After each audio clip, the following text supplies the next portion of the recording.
live to the masses. Okay, so it says that we're live now. So if anyone's joining us, hello and welcome. And if you want to just leave a comment and tell us that you're here, then we know that people are out there. But if not, then hi. And I'm so excited today to be here with Paff. Hi, we're in the LinkedIn Creator Accelerator group. I'm really excited to have you because your journey of where you're at, especially with ADHD right now, will resonate with so many people, myself included. And for anyone who doesn't know me, I'm Leanne. I am the author of ADHD, is there? ADHD and A to Z. Paff, if you can just give us a little intro about yourself, that would be really helpful. Yeah, absolutely. Also, the plants are putting my little plant that I strategically placed here to shame. So well done on keeping all those babies alive. It couldn't be me.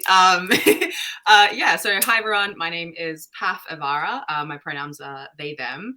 I'm the co-founder of Take Up Space, and we started out as a community for BIPOC and LGBTQ individuals, and we're since growing into building a decentralized media company, basically coming from my own experience with lacking representation in media, and neurodivergence representation definitely falls into that.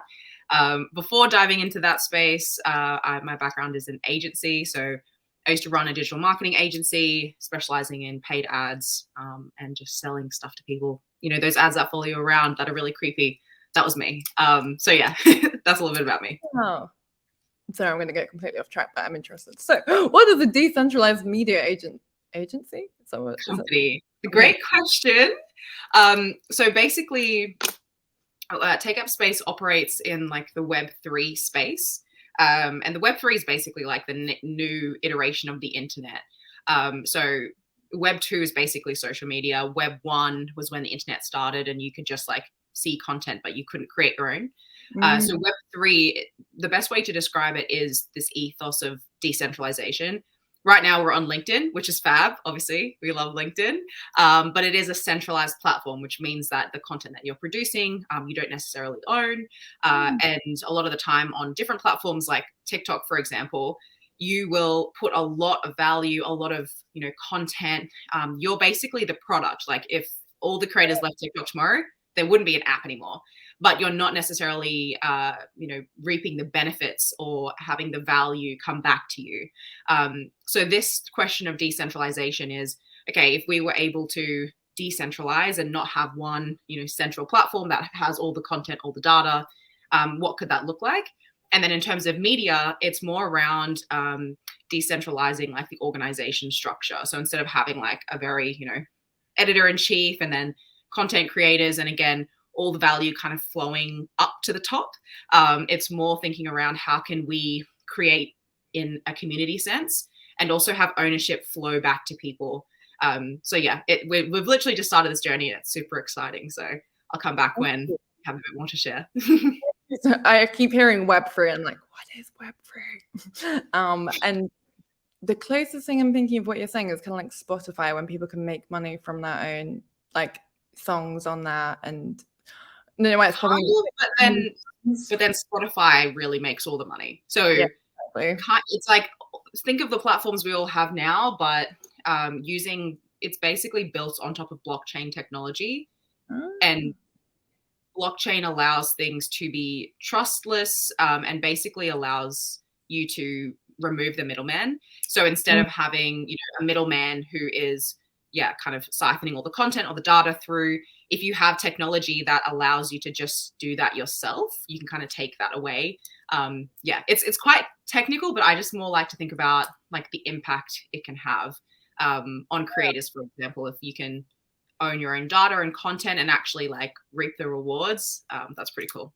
Yeah, I love it. Like that's pretty much what I've been doing. Like now I'm like, got podcasts, we got the courses, we're like, bring everyone to it, because that's something I'm really passionate about. I've written a book called The Reality Manifesto, which is basically about social media and how we're all like products. We are literally working for free all the time and objectifying ourselves all the time without really realizing it. And it's like the platform's not free. Like you are the product. Exactly. You are the one making the money. Oh, thank you. Thank you so much for explaining that in such a Jack is just learning so much. Yeah, me too. I'm like, oh, wow, thank you. But yeah, it'd be really helpful to hear a little bit about your journey with ADHD. And I know because you started out on TikTok, and that, especially the work that I do, I talk to a lot of people with ADHD. And a lot of them kind of found out that they had ADHD originally through TikTok, which probably knows us all better than we know ourselves. So over to you. Yeah, that TikTok algorithm is very powerful. So it's actually a funny story. So I joined TikTok in 2020 during the first lockdown. And at first I was just a lurker and I was kind of just like scrolling through. And then I started to, very quickly the algorithm was like, ooh, you look like you might be queer and let's give you some like LGBTQ content. And it didn't take that long to kind of, find ADHD talk in different spaces like that. And while I had like seen some TikToks and maybe resonated with it, I hadn't really given it too much thought, mostly because I had already been diagnosed with generalized anxiety disorder and depression, like previously in my early 20s. And I just didn't really want another thing. So I kind of like had seen some stuff, but I was like, I'm not even going to touch that. Like, I'm going to leave that alone. And then one time I was creating a TikTok and I was like, does anyone else have a weird thing with time? I often will have this one thing in my head that I need to do. And in my brain, I, think it's going to take like 5 hours. And then as soon as it gets to like 12 p.m., I think, well, I can't do that thing now because it's going to take 5 hours, but it's actually going to take 10 minutes. And I just thought it was like a funny little like quirky thing. And I was like, I'll just put this out and whatever. And then within like 24 hours, it went pretty viral. And I had like, honestly, 100 comments being like, I think that's just ADHD, babes. And that sounds like executive dysfunction. And I was like, what? Like, wait, what is this? And it was such an overwhelming amount of people who were like, yeah, I have that too. And then I got diagnosed with ADHD. And then at first I was very like taken aback by it. And I like talked to my partner, Han, and was like, who are these people like trying to diagnose me on the internet? Like, that's so rude. They don't know anything about me. Like, I can't. And then of course I started to I did a quick Google of executive dysfunction and I was just like, holy hell. Like this explains so much. And it was to the point where months previously, I had even Googled like, can you be depressed but only on the weekends? Because for some reason on the weekends when I have no, structure and routine, I just like lose all like function of my days and I don't know what I'm doing and I can't leave the house and it's really hard to just like do basic things. And this was explained with executive dysfunction. So after like allowing like opening my mind a tiny bit to learn more about it, I just went down a bit of a rabbit hole in terms of like researching and definitely going more onto ADHD TikTok and hearing more stories and just really resonating with everything. And I started to reflect on my journey even as like a child and thinking about all the things that I used to get in trouble for. I grew up with my nan and her partner. So there was quite a big like generational divide.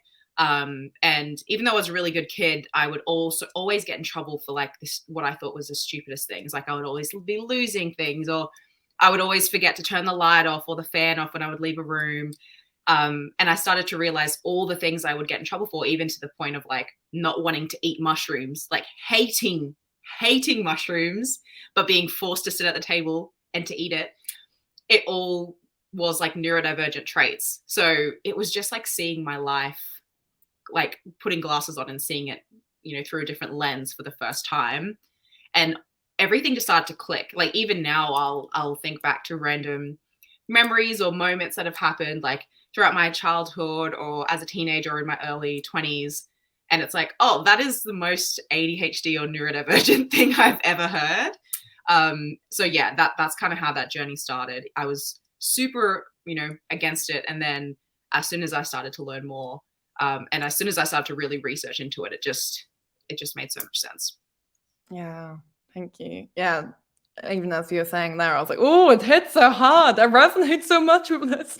Yeah, I remember when I wrote that book, because when I was diagnosed, I didn't believe it was real. I was like, that's not real. I've got a real problem, mate. Like, no. And then I kind of went away for 2 weeks and ended up literally went on holiday, moving in with someone that I met on the beach, moving country with them, doing a partner view, like, yeah. And like a year later, obviously that was not a very good decision to make. Came back to the psychiatrist, like, maybe you were right. Hello, I was meant to come back to you literally a year ago. And I believe you now. Okay, ADHD is real. But like you say, it's like putting on glasses because you can see your life through this new lens, but also for me, it's like, okay, I've got a reason why, but it doesn't really explain how. Like, so learning about all the executive functioning things are really key for me. And then I got very hyper focused on it, wrote that book, ADHD and A to Z, like kind of for me to figure it out. And like learn stuff, even like the interest-based nervous system, and that it can switch off if you're bored. Like I used to fall asleep at school all the time, and it was very embarrassing. And I was like, I never would have put that to ADHD because that's literally the opposite of being like hyperactive and disruptive, like whilst awake. Yeah, it's so fascinating. And yeah, so for you, what did you do next after you went down the hole and you were like, oh, maybe this is right. I have ADHD. Oh my God. Oh man, yeah. It's just literally like is it the 7 stages of grief? Like denial and then like all the way through. I think it was like with lots of different identities that I hold, like seeing the representation and hearing people's stories was equal parts like healing and affirming, and also equal parts kind of sad, because I was 27 when this started happening and I started to research more into it. And it just made me think, like, I've literally spent nearly 3 decades of my life not fully understanding what like who I am, how my brain works. And, it fundamentally changes like how you perceive the world, how people perceive you, how you move through the world. And also just, thinking I had so many like meltdowns or breakdowns where I just like, why can't I just be normal? Like, how can I be so high performing and incredible at all these things, and then I can't even remember to take my keys and like lock myself out of my house? Like, it just felt like so polarizing, like my strengths and weaknesses. So I guess what I started to do is just like similar to yourself. I definitely hyper focused on ADHD and learning about it. And I think similar to you as well, like figuring out the why. And a lot of this like came out when I actually moved to Scotland. So I did that TikTok in like September of 2020. And then I moved to Scotland in December. And in the first week, by the way, I'm Australian in case you can't understand where my accent's from. I'm also Papua New Guinean. So basically I thrive in heat and like I'm very warm blooded. So I moved to Scotland in the middle of winter, and I literally had like a breakdown on the beach because I just wasn't dressed appropriately. I was just wearing jeans. I wasn't wearing nearly enough layers, and I just never been that cold in my whole life. And it got to the point where I literally just couldn't speak for maybe like 40 minutes. And I just had such overwhelming feelings and emotions. And it seemed quite like dramatic that I would be this, emotional about being so cold. And it wasn't until I got home and I was able to think a bit more clearly, and I like Googled ADHD and the cold. And that was something as well in terms of, the sensory part, which obviously it can be linked to autism as well, around just having this overwhelming, senses, whether it's smell, the weather, sounds, lights, all that stuff. So I think that really started to hit, I suppose, for me in terms of, okay, this really is quite a big part of who I am. And it also helped me to start to unmask a little bit, which is good, but also challenging because you've worn this mask for, like, for me, literally 27 years of my life.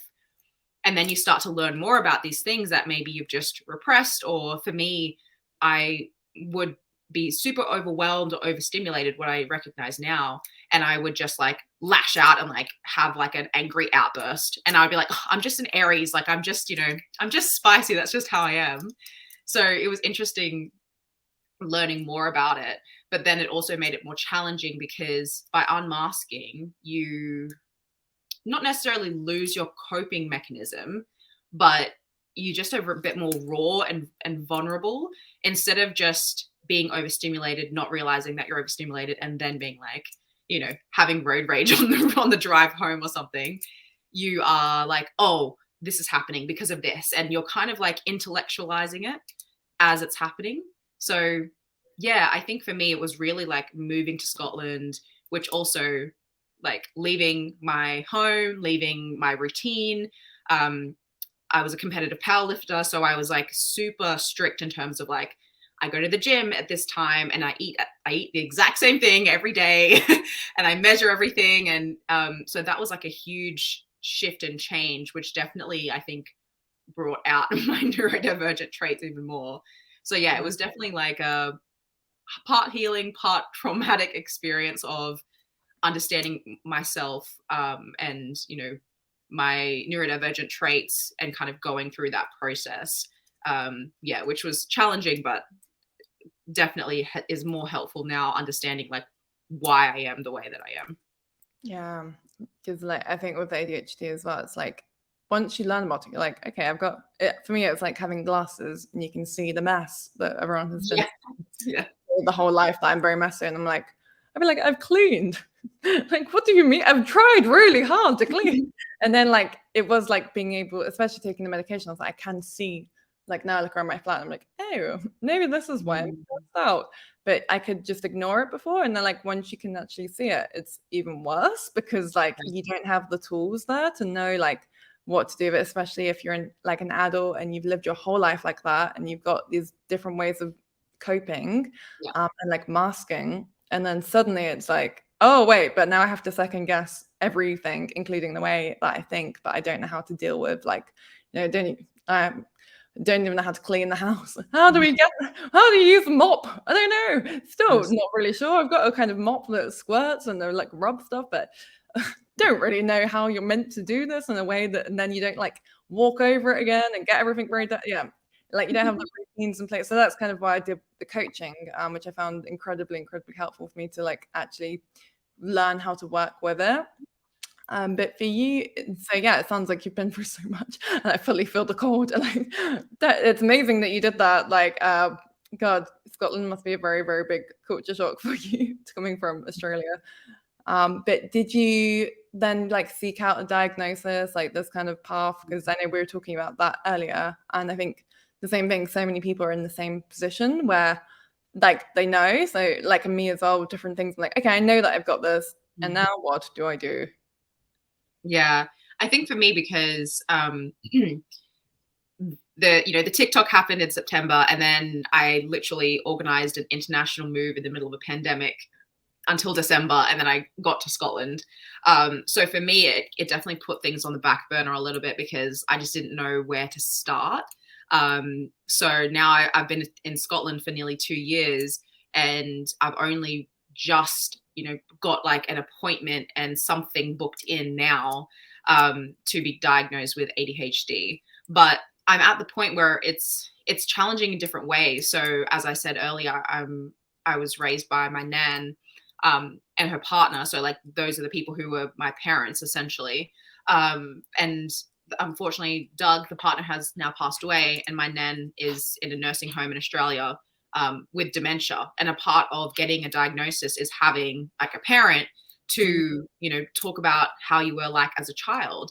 And I'm just not even sure if I can do that now. Like I got, as part of the booking the appointment, and they sent the forms and information over. I just saw that and I was so overwhelmed because I just was like, where do I go? Because I technically don't have parents who can fill this form out. So literally right now, I probably should just email and explain. But this is the thing, like, I feel like getting a diagnosis, everything that's kind of happened in the last 2 years is probably proof that I have ADHD, because it's taking so long, and these are such huge barriers. Like it's almost like it's the most difficult thing for people that they know struggle with this stuff, if that makes sense. Like the process is not neuro inclusive in the slightest. And then when you add in, there's added things like with my family, and the lack of people who I have to be able to complete that documentation, it just like throws even more spanners in the works. So yeah, I'm at like a tricky point at the moment. I also it was a bit challenging because the people I was going through, I actually had to follow them up like 3 times, and I was just thinking like, guys, I have ADHD. Why am I following? Like, I am crap at organizing and following up. And honestly, I'll forget that my friends in Australia exist for a month, and I'll be like, oh my God, I need to message my friends.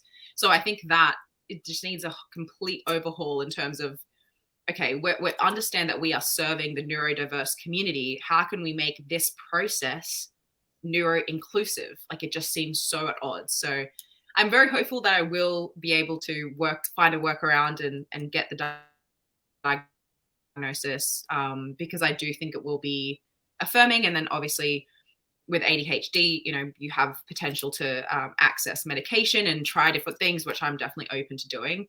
But yeah, I'm just at that. I've hit that roadblock, and my brain's like, well, guess we'll wait another 2 years. Yeah, I'm really sorry, and know that you're not alone. Like, that was pretty much my experience too. Like, my mum refused to fill in the form. She was like, no, not going. She was just like, no, not going. Yeah, and that's actually like part of the problem as well. It's like with people that have ADHD, like the diagnosis process is different for everybody. Like, I've talked to people that have just been diagnosed over like a half an hour Zoom chat with someone, like one session.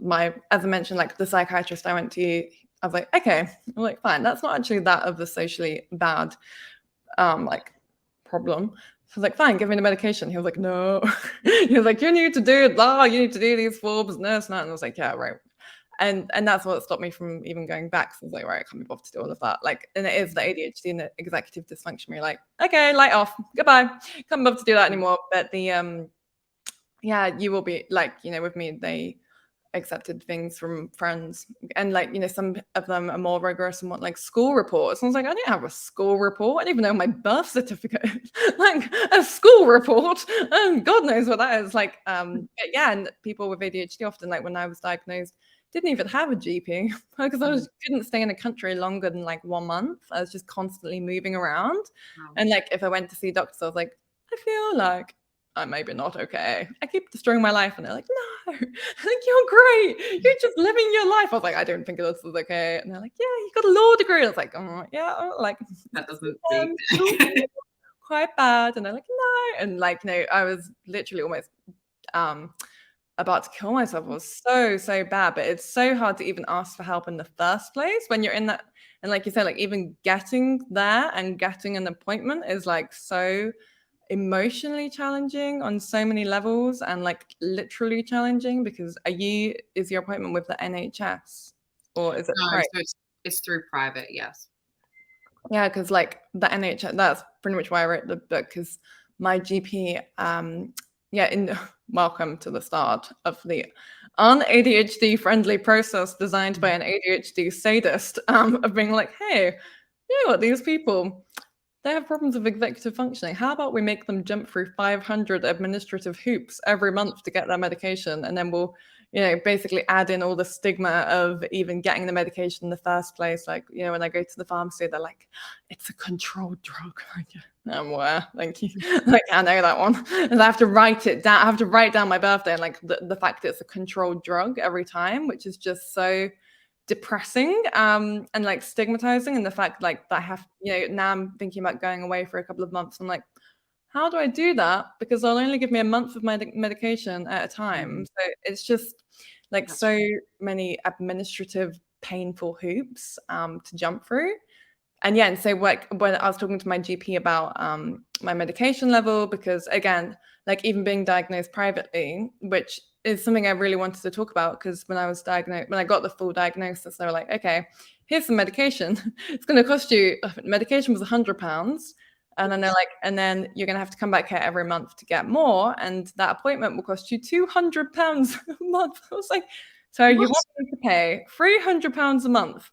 And they're like, for how long? And they're like, forever. And I was like, oh my gosh. was like, I don't even have a job. How am I meant to do that? And he was like, get your dad to help you. I was like, my dad's not going to help. I was like, how on is like, who on earth is going to give me £300 a month to get this medication like that I need to survive? Like, yeah, it made me so angry. But in the end, I got really, really sick because, again, like, even to talk to that psychiatrist would cost me £200. So when I was getting my gold dust meds, I was like, we'll take one today and then hopefully I'll be fine for the rest of the week. And that obviously made them not work properly. And then I got really, really unwell. I got like acne. I was having panic attacks. I lost like 15 kilograms. I was really, really sick, which doesn't help when you're also surrounded by people being like, ADHD is not real. The psychiatrist is just trying to exploit you. And you're like, maybe they are. Yeah, maybe. But so I kind of went off it completely for a couple of months and then went to my GP. And I said to the psychiatrist, I was like, I'm not coming here anymore. And you have to just give me a letter. And I was like, I'll just go for the whole NHS process if that's what I have to do. And then my GP was like, oh, we can continue giving you this, you know. I was like, what? You what? I'm like, that guy told me that I would have to basically wait for years and years. So then I like took a break, restarted it again on like the lowest dose, but then I felt more comfortable doing that and taking it regularly rather than like treating it like this literal like magical pill that I could only take once a week. So, and then I got into a much better place, but it's just so ridiculous. And they told me as well, they're like, if you want to change the level though, you'll have to wait for 7 years to go through the NHS process. I was like, what? like what do other people do? Because I was really, really privileged, and I am really privileged to be able to get to that point. But so many people aren't, and so many people are just stuck in that like list, and then they kind of save up the money to go to the private psychiatrist, and they're like, when I've got the diagnosis, then it'll be okay. And it's like, oh, it's the start of your pain. Yeah, because how did you find that in like actually even finding someone to diagnose you? Did you know like where to go? How did you find it? Honestly, I didn't do anything for like a year and a half. And then Ellie Middleton, from LinkedIn, as I'm sure everyone knows here, big neurodivergent advocate. She actually has like a partnership with a private institution, and basically through that partnership is able to provide some free assessments to people. So yeah, she just messaged me on WhatsApp and was like, hey, you can say no pressure, but I have this, you know, would you be up for it? And I was like, oh my God, that would be so helpful, because I can't, I just couldn't, like, I just had such a block in terms of like starting the process. So yeah, that was a bit of a lifeline for me. So yeah, Ellie was able to reach out and put me in touch with that organization. And yeah, I'm really glad to hear that, you know, you were able to get yours without the parent or like guardian input, just because, yeah, I just saw that and then I was just like, oh my gosh, this is going to be so difficult. And then I just stopped. So that's motivated me a little bit more to return to that email and reply and hopefully get that process moving, just because I would love to close out this journey, or at least this part of the journey. Because yeah, I think the last 2 years have been really transformational in terms of, yeah, understanding, accepting, acknowledging, you know, finding coping mechanisms and strategies.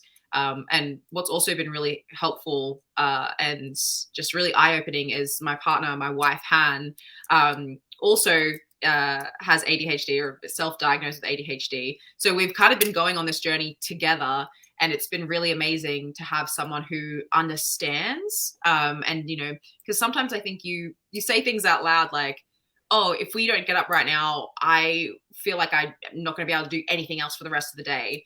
And that sounds like quite dramatic to neurotypical people, but she gets the same thing as well. We call it our time thing. So having like a supportive partner who understands like how your brain works, because hers works quite similarly, has been really amazing as well to kind of like navigate that. But yeah, it would be really great to have the diagnosis just to kind of put that to bed, just because when I was, you know, still posting content on TikTok and sharing my journey, I did have quite a few people like message me and like harass me and attack me, saying that I was, you know, shouldn't have been self-diagnosing myself just from watching a TikTok. which definitely wasn't the case. It wasn't the case that I just watched one TikTok and was like, I guess I have that. That was the catalyst for me to start probably like hundreds, if not now thousands of hours of research into this. So yeah, I think that it is really like great to be able to have this conversation more around the self-diagnosis and the journey with that, because yeah, a couple of years ago, well, a year ago, I was like not wanting to talk about it anymore on those platforms because I was getting kind of shamed for it. So yeah, I really appreciate like the space to be able to talk about this, and hopefully other people potentially listening who are in a similar boat, they know, but they just haven't got that stamp yet, can kind of relate and resonate to that as well. Yeah, thank you. Yeah, I've got a mental list in my head of things to reply. I'm like, oh, the first one. Yeah, about the community. Like that's why I set up the courses. Like I've got these ADHD courses, and just having that community for people every week. We just got group coaching to meet other people. Especially like I really wanted to do it for people in exactly your position, the ones that like, oh, I don't have a diagnosis. Does that mean that I don't have ADHD? And like that's such an awful, horrible place to be, because you're just Googling. Like I was just constantly Googling stuff and being like, do I have it? Don't I have it?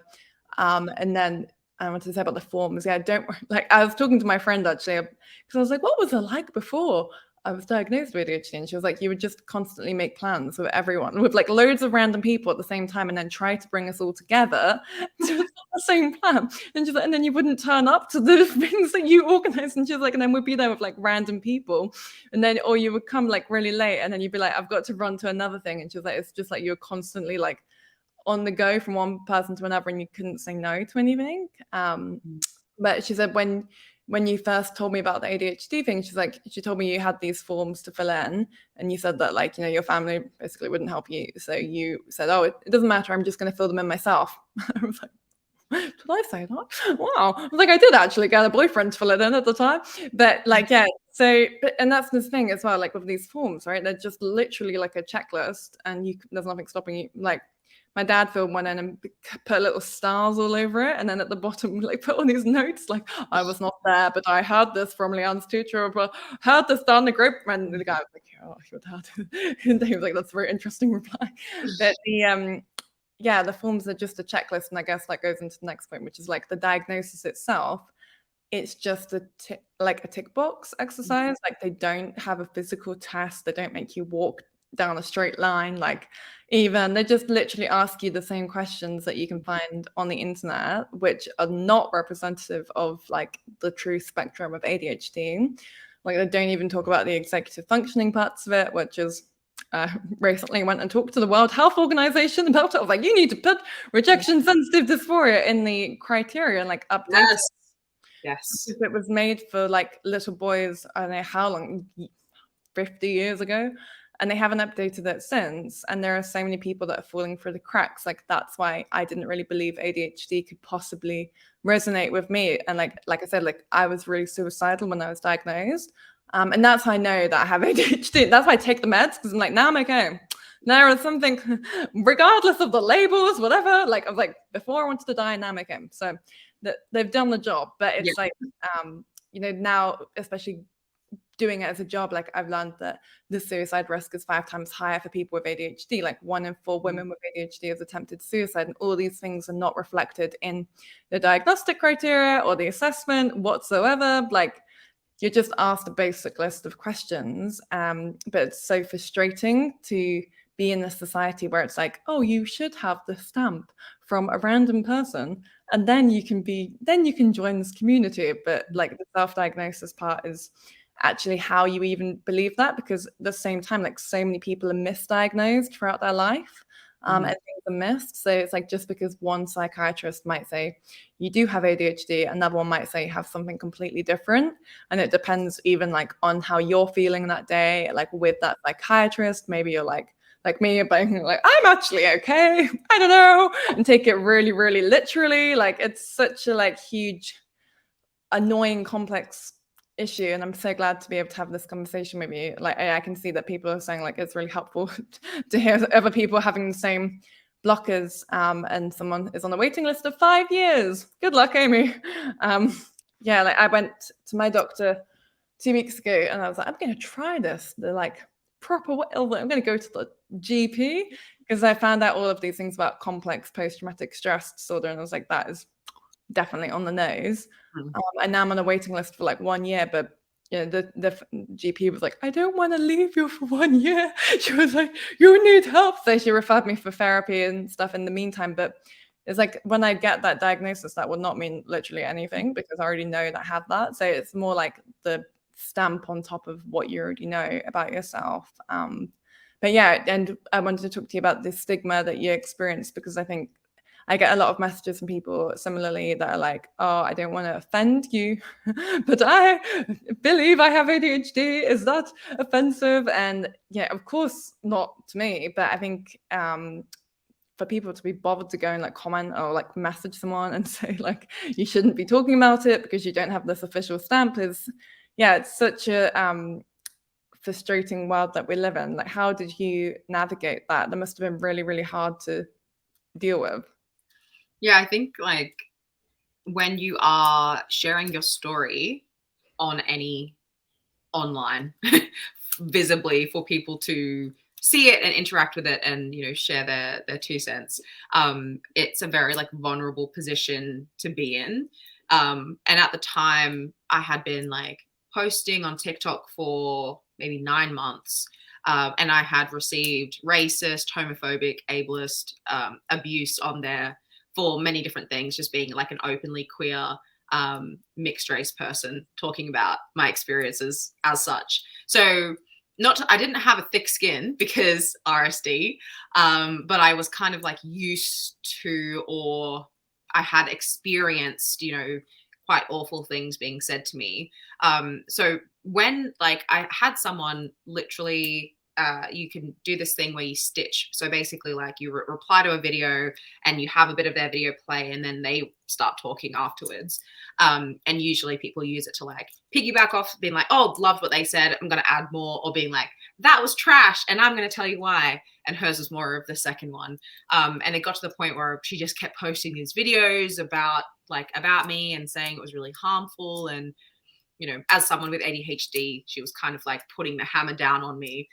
So unlike, talking about my experiences as a Black person, as a queer person, I felt really like, oh crap, like I shouldn't be talking about this at all. So I deleted the video and I purposefully stopped talking about ADHD on TikTok. And it wasn't, I left the platform for about a year.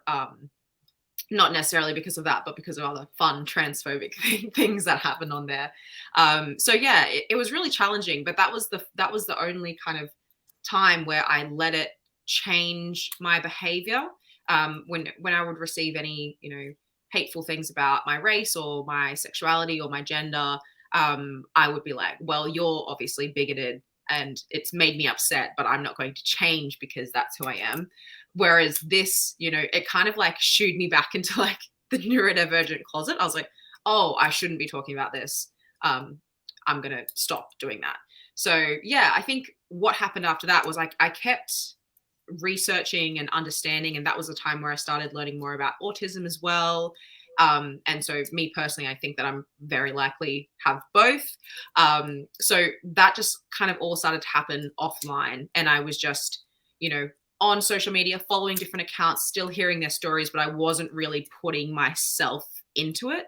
And it wasn't really until this year on LinkedIn where I started to speak more about my experience being neurodivergent. So yeah, it definitely, like, as I said, spooked me a little bit. But the more I read and the more I learned and the more I reflected, you just know when something is true. And also no one knows you, no one knows your brain, no one knows your thoughts, no one knows your experiences, your perspective. Like, no one is in your body. One thing that was really eye-opening to me was like this time last year, I kind of felt like I'd like nailed my ADHD, and I was like, it doesn't really matter, like, doesn't really affect me. Like, yeah, there's some things, but for the most part, I'm pretty good. And I think a lot of that came down to having a structure and a schedule, and also a partner who's super supportive and we have to do similar coping mechanisms. And then there was 1 month where my dog actually went to board and train down in England. And my wife actually went overseas for work for like 4 days. And I literally just like fell apart because I didn't have someone there. I didn't have, the dog to have a regular routine with and make sure I was like going outside and doing different things. And I just like lived off toast and Uber Eats for 4 days. And there was one point where I was just sitting on the couch, like crying. And I recorded it, not for anyone, and I've not posted it, but I just wanted to remind myself of how it felt in that moment. Because I think often after you've had like, a bad day or a bad couple days, you're very quick to forget it and be like, okay, I'm fine now. that wasn't that bad. It was whatever. I wanted to like have that to go back to and see like, this is what ADHD is actually like. Like when you are on the couch, stuck scrolling your phone because you literally cannot get up and you can't go to the store and get groceries, but somehow you're managing to run a digital marketing agency with a team of 10. It's like, I'm feeling very called out right now. It was crazy. So I think for me, like having her go away and having that structure dissipate, I was like, oh, like my needs are probably much higher than I even accept. So yeah, I think I don't even remember what your question was, but How are you so amazing? How are you so strong? I think like, yeah, that was really important for me to not push things under the rug, because I'm not sure if this is a neurodivergent trait or just who I am as a person with all the things I've overcome. Like I'm very resilient, and I'm starting to hate that word because it's great that I've, overcome so much trauma in my life, but it's also really sad. And it also makes me, never want to accept any help from anyone, which is not healthy. So I think having that like literal video record of like, this is a part of you and like, this is how much it can impact you, has been good to just remind me that like, it's okay not to be strong all the time. It's okay to ask for help. It's okay to ask for accommodations. And it's also okay to start like, yeah, just accepting that, you are different, but that's not a bad thing. It's just like the world isn't built for you, and that's okay. Yeah, it's really, really inspiring. And like, I really liked what you're saying there, because I think it goes from like the validation of other people giving you their opinions on you on your journey of understanding yourself, and then you kind of took that space away, and then you were able to validate your own experiences like for yourself, by yourself. But I think especially the situational aspect of ADHD is huge, because like often things, and I know there's a lot of women that when they go through the menopause, like it becomes really, really obvious. And then, or like when you go through a really traumatic experience, and then like for me, it was when I graduated uni and lost the structure of the days. It's just like, I'm just going out and getting drunk like every single day on purpose to be hungover so that I don't freak out in the daytime. And I was like, that is not a normal thing to do. But like, it's really easy to put it down to like the situation, but actually it's without realizing that these things, like, for you having a dog and your partner there, like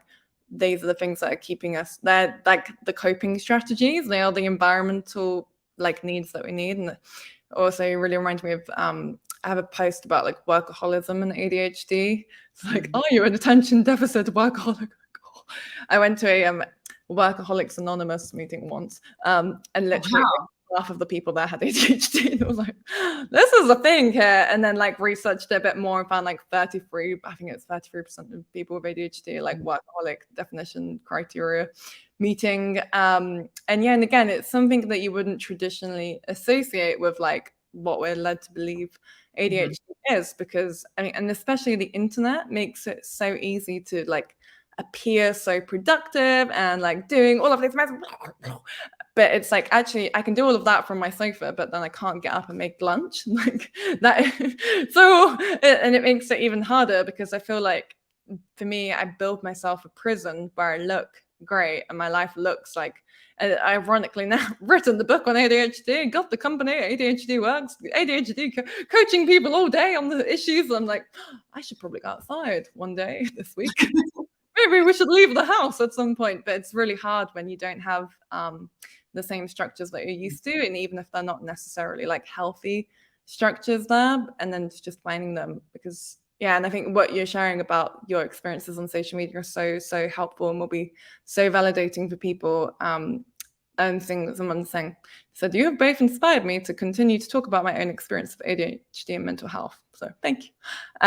Yeah, because that's what I would ask you as well. Like, for me, it's a very odd, I think LinkedIn feels really nice because there's people's names and their job and stuff associated to their profile. I saw a tweet about how LinkedIn will be the new dating website, which I'm like, actually, you can see people a lot better on LinkedIn than you could on like a dating app. So I don't know, I don't get very many like horrible comments on here, but I do see it's really tough because you're also in this world where like there's all these other factors at play of like wanting to talk about it, and then like the RSD of like, oh, what if no one cares, or what if I get a bad comment or something like that, and then this very complicated journey, like we were saying at the start, of like objectifying your own experiences in a way. Like for me, definitely I found that with the books. I was like, have I just been objectifying my mental health but not actually processing? Like, oh, write a book about that, done. That one. Yeah. Oh my gosh. Let's definitely speak on that, because that is a thing that a lot of people don't speak about when you are a creator or like have a personal brand or just putting yourself out there.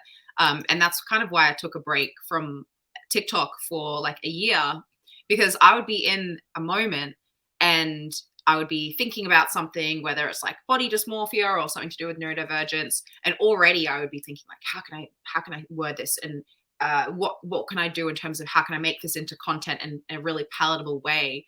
And yeah, I was constantly intellectualizing everything. And while it's great to be able to, take this mumbo jumbo stuff and put it into a coherent thought and word and help people feel seen and validated and affirmed, it also becomes a bit of a performance and a bit of a show. And like you said, I'm doing all these things and people are like, oh my God, yes, Pav, like killing it. I'm like, I am literally eating noodles for lunch every day. And I can't do anything. Like, I haven't been to the gym like in a year, like, whereas that used to be my coping mechanism before I moved here and found Han.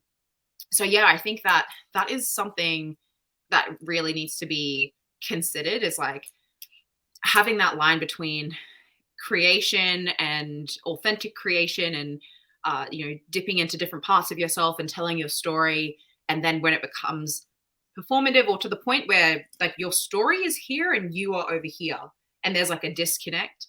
I think for me, I was speaking with my friend who's an incredible speaker.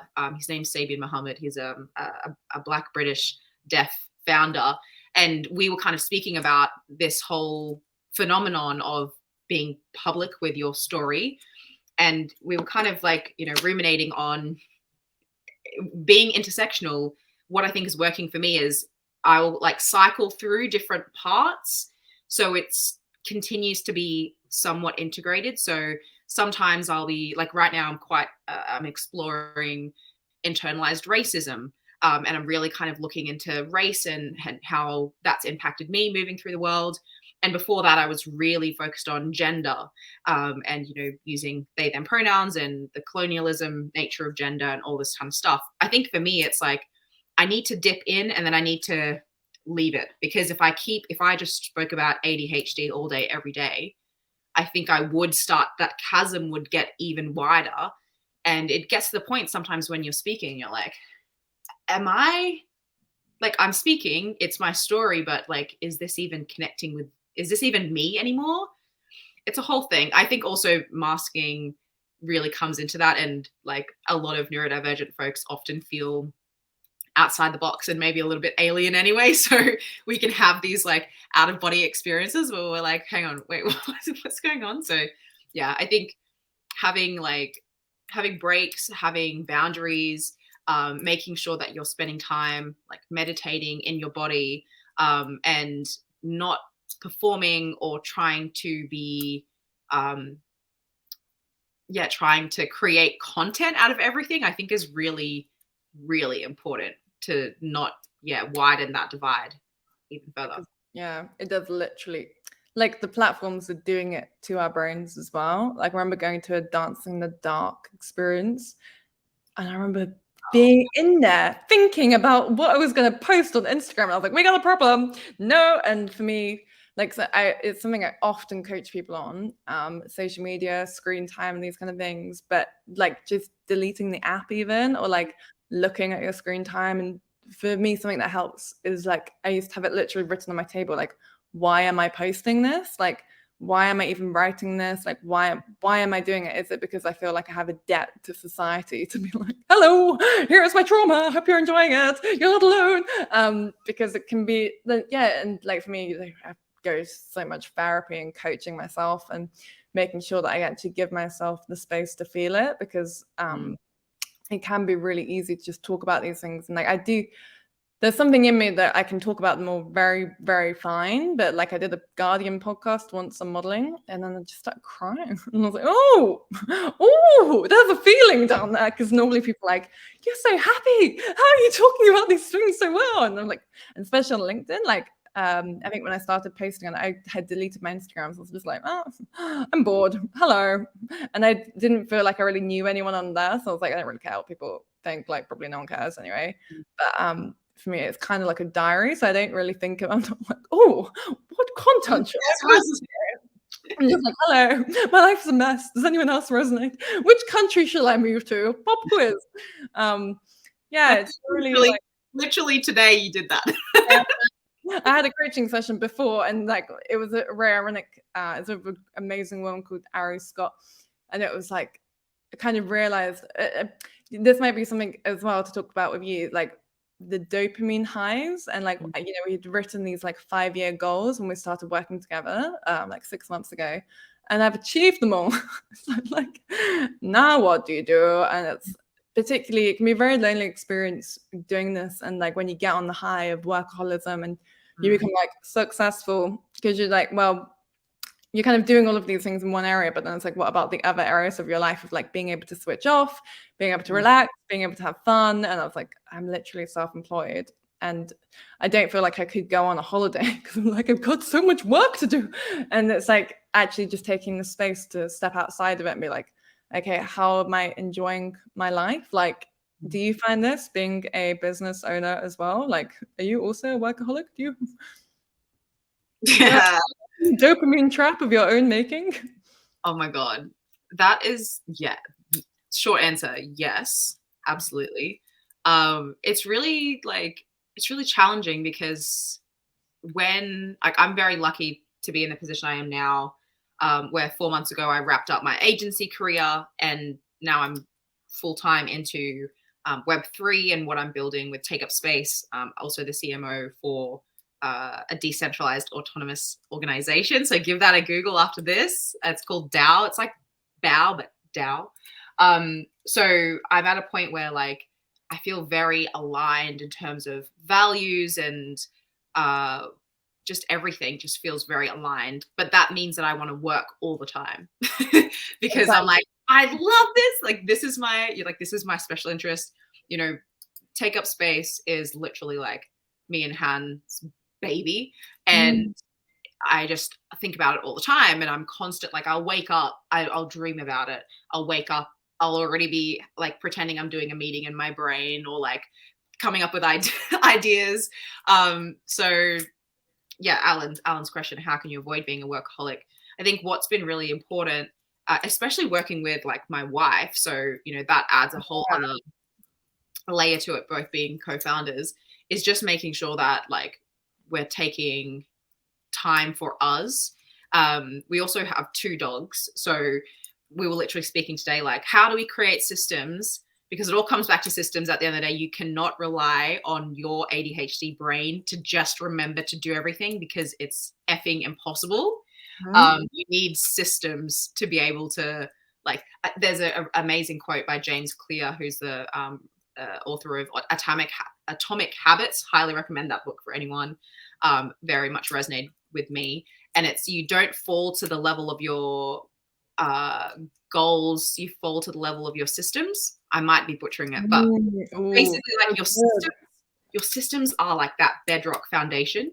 So we were discussing, okay, we need to make sure that we're still like wives, and we're still having fun, and we're still going on dates, and we're still, you know, doing things that have nothing to do with take up space and has nothing to do with the dogs, which together is like 2 full-time jobs. So yeah, I think that it's important to just understand that about you. It's amazing to be passionate and to care and to want to give everything, but you also will burn out, and neurodivergent burnout as well, on top of like typical, you know, workaholic burnout, can be super damaging and detrimental. It's something that I've been healing from for the last 4 months since I quit my previous role. So yeah, I think about like ways you can incorporate it into your weekly schedule and your daily schedule, and just do what works best for you. So I feel like for us, it's like, okay, cool. These days make most sense to have date night. Like, so later tonight, we're going to go to the arcade and just like play games and have fun, because, you know, play at the end of the day, like is super important. Even as adults, it's all about like getting back to how you were as a kid. I think that's super important. And also even more so, I think, for people who are neurodivergent, because if you're anything like me or my childhood, like I was just always getting in trouble for my neurodivergent traits. There was a lot of shame associated with all the things that I was doing wrong. Even though I was like a straight A student, I was still in trouble for losing my jumper. So yeah, I think like incorporating play is really important. So yeah, look at the map, like look at the calendar, book it in your calendar, whatever you use to schedule your life, and just make sure that you're scheduling time for play and you know, friends and your partner and all the people who make your life, you know, beautiful and rich and fun. Make sure it's not just going into work, because you will burn out. And you will get the dopamine trap of just being like, yeah, I've done like this week of this month, I've done so many like huge talks. And I was talking this morning, I was like, if I did one of these, like when I was 18, I would have been like over the moon. And like, and you know, I've got a book coming out, I'm like, blah, blah, blah, blah, blah. They all become like normal, because you're just like, well, now I'm at the top of the mountain, like, now what? And I'm like, I've done that. What do we do next?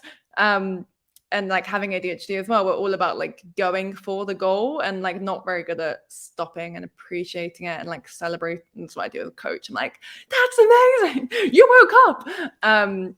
But yeah, and I think you reminded me of with my ex. We saw a couples therapist at the end. She told me he didn't believe in ADHD, so it was a bad time. I was like, right, this is it. But she said, go on a date, have a date night every week where you don't talk about work. I was like, or mental health. I was like, then what do we talk about? What do we talk about? Like, I don't know what to talk about then. But it was really, really good. And like, I do think that's, especially for brains that are like seeking out dopamine and like being, you know, in very, very intellectualizing things and being like, oh, blah, blah, blah, blah. Did you see the thing? And like, when we find that work can like kind of come into a lot of areas of your life because it is what you love so much, like it's really important to create those zones where like you have conversations with people, like you do things that are just fun without like even talking about anything like traumatic or like intense, heavy.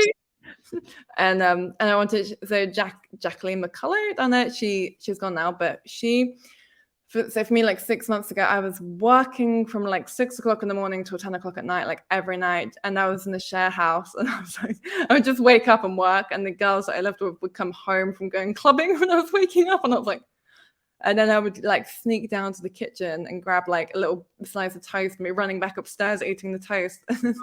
Jackie added me on LinkedIn. And her like tagline, I don't know if it's still the same, but it was like, I help overwhelmed, purpose-driven entrepreneurs get systems and processes in place. And I was like, and she messaged me like, hi, like, you know, nice to connect and looking into ADHD. And I was like, let me give you my money. Please take my money.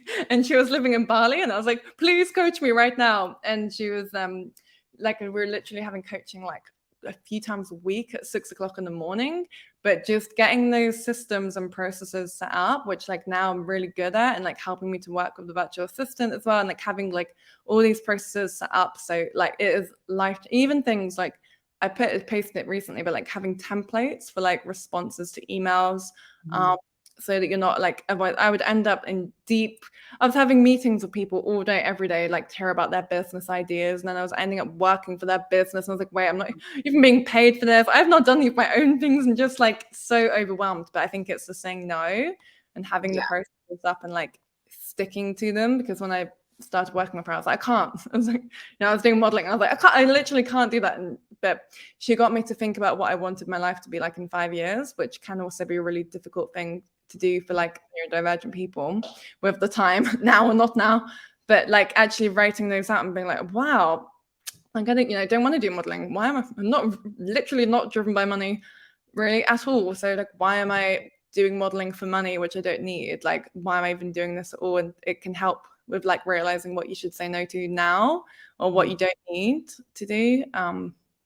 Yeah, but thank you. And we're at an hour. The time has flown. It's been so good talking to you. It's been so amazing. And just to finish off, I'd love if you could share with everyone like just any tips that you've got for people that are in the same position as you, like people that are going through like the self-diagnosis journey.